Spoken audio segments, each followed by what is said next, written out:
Niretipikahan na ng Senado at Kamara ang Bicameral Conference Committee report ng 2026 National Budget. Sa kabila po yan ang pagtutol ng ilang mababatas. Saksi si Ian Cruz. Bago magmosyon para maratipikahan ang Bicameral Conference Committee report kaugnay sa 2026 General Appropriations Bill, inilahad sa plenaryo ni Senate Finance Committee Chairperson Senador Sherwin Gatchalian na edukasyon pa rin ang may pinakamalaking alokasyon ng budget sa 2026. 1.35 trillion pesos yan, katumbas ang historic na 4.4% ng ating gross domestic product o GDP. Dagdag niya, pinatibay rin ang pondo para sa kalusugan na may 447.6 billion kasama ang pagpapalakas ng zero balance billing sa DOH hospitals at piling LGUs. Ilang ahensya naman na nakinabang sa realignment ng pondo ng Department of Public Works and Highways o DPWH. Kabilang ang sa PhilHealth na tumaas sa 129.78 billion pesos dahil sa mahigit 16 billion peso na realignment mula sa DPWH. Nasa 39.8 billion pesos naman ang pondo ng NDRRMC na nadagdagan ng 4.2 billion peso realignment mula rin sa DPWH. Pinakamataas din sa loob ng mahigit isang dekada ang 214.39 billion pesos na pondo ng agrikultura. Kaya ang pondo na ito, direkta raw mararamdaman ng taong bayan. Pero kailangan pa rin magbantay kung paano nagagastos ang budget. Naumpisan na po natin ang mga reforma para sa isang bukas na proseso sa budget. Ang mahalaga ay magpatuloy, magpursigi at huwag magpatinag sa dating gawi at baluktot na sistema. Ilan sa senador na nasa plenaryo ang bumoto para maratipikahan ang BICAM report pero mayroong reservation. My vote is yes for the BICAM version of the 2026 national budget, even as I have serious reservations about unprogrammed appropriations and other issues. Tiniyak naman ni Gatchalian na may safeguards na ilatag para magamit ng tama ang unprogrammed appropriations. Tungkol naman sa medical assistance to indigent and financially incapacitated patients program o MAIFIP, ang reserbasyon ni Senador J.V. Ejercito. My reservation arises from the steep rise in the budget allocated for the MAIFIP, which has doubled compared to the amount requested in the National Expenditure Program. Patungkol naman sa PhilHealth, ang pasubali ni Senador Loren Legarda.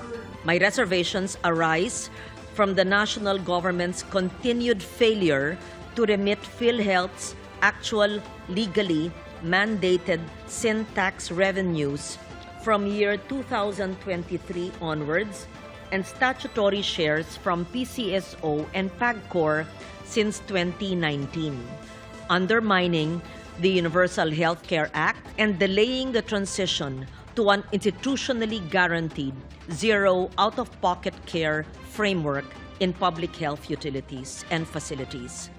Si Senate President Soto ang naglahad ng botong yes ni Senate Pro Tempore Ping Lacson na wala sa sesyon. He voted yes with strong reservations regarding the MAIP and the AIX, just to manifest that the national budget must not be a political tool and free from political exploitation.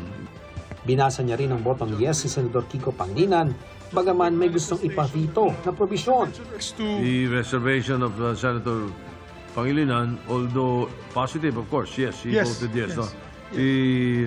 He was reservations on the authorization of the DA to enter a MOA with DPWH for FMR implementation. So only DA and LGU ang proposal niya, siyempre. Bumoto ng no o kontra sa ratifikasyon ng BICAM report sina Minority Senator Robin Padilla at Rodante Marcoleta. Tila bumalik sa dating forma ang mga alokasyon na maingat nating binantayan. It seems that we have let our guards down in deterring provisions prone to abuse and political patronage. Hindi naman pumirma sa BICAM report sina Senador Ronald Bato de la Rosa, Senador Bongo at Senadora Amy Marcos. Hindi pa batid ni Gatchalian ang dahilan ng mga kapwa-senador. Pero paniwala ni Senate President Vicente Soto III na magiging corruption-free ang 2026 budget depende kung paano ito babantayang gastusin, lalo na ang mga infrastructure projects. Wala pa namang isang minuto ay natapos na ang sesyon ng Kamara at naratipikahan ng BICAM report para sa 6.7 trillion peso 2026 national budget. May mga kongresistang sumubok para tumutol at ipaliwanag ang kanilang boto. So, nakakagulat, nakakadismaya na ganon kabilis yung ginawa nila. Mukhang, orchestrated syempre yung mga ganyan na mga laro. Pero depensa dyan ni Nueva Ecija Representative Micaela Swansing, na chair ng House Appropriations Committee. Pag viva voce po, usually hindi na ina-explain yung vote. Wala pong pork barrel sa 2026 GAA at makikita nyo po na meron pang ang safeguard na inilagay tayo, which again is that prohibition on political involvement in the distribution of cash and other financial aid. At hindi rin totoo na pork-free ang budget na ito. Mahigit 58 billion ang nadagdag sa mga lump sums para sa LGU, para sa mga infrastructure projects at ayuda na idadaan na sa LGU ngayon.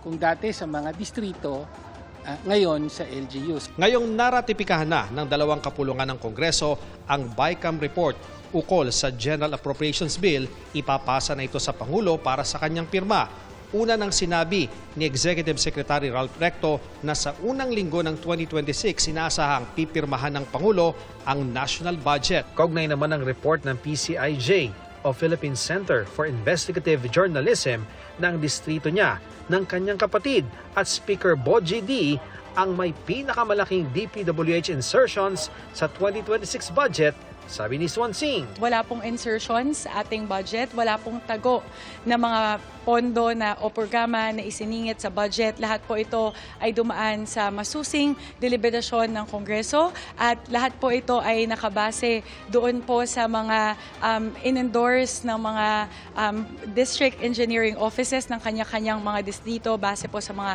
pangangailangan. Para sa GMA Integrated News, ako si Ian Cruz, ang inyong saksi.